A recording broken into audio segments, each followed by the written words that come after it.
2016 সালের 1 জুলাই সন্ধ্যার কিছুক্ষণ পরই রাজধানীর অভিজাত এলাকা গুলশানের হোলি আর্টিজান বেকারিতে ভয়াবহ জঙ্গি হামলায় স্তব্ধ হয়ে যায় পুরো দেশ।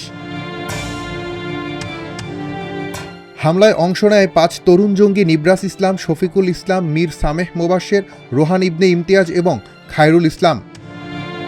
এ সময় যুক্তরাষ্ট্র, ইতালি, জাপান ও ভারতের 17 নাগরিকসহ 20 জনকে নৃশংসভাবে হত্যা করা হয়। হামলা প্রতিহত করতে গিয়ে প্রাণ হারান 2 পুলিশ কর্মকর্তাও। পরদিন ভোরে সেনাবাহিনীর নেতৃত্বে পরিচালিত অপারেশন থান্ডারবোল্টে 5 জঙ্গি নিহত হয় এবং 13 জন জিম্মিকে জীবিত উদ্ধার করা হয়। 2019 সালে হামলায় সহযোগিতার দায়ে 7 আসামিকে মৃত্যুদণ্ড দেন ঢাকার সন্ত্রাসবিরোধী বিশেষ ট্রাইব্যুনাল। তবে 2023 সালে হাইকোর্ট তাদের সাজা কমিয়ে আমৃত্যু কারাদণ্ড দেন। বর্তমানে মামলাটি আপিল বিভাগে বিচারাধীন। এর মধ্যে 2024 সালে কাশিমপুর হাই সিকিউরিটি কারাগার থেকে পালানোর সময় গুলিতে নিহত হন দণ্ডপ্রাপ্ত আসামি আসলাম হোসেন।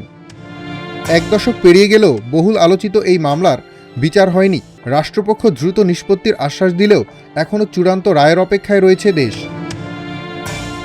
ডেস্ক রিপোর্ট, আজকের পত্রিকা।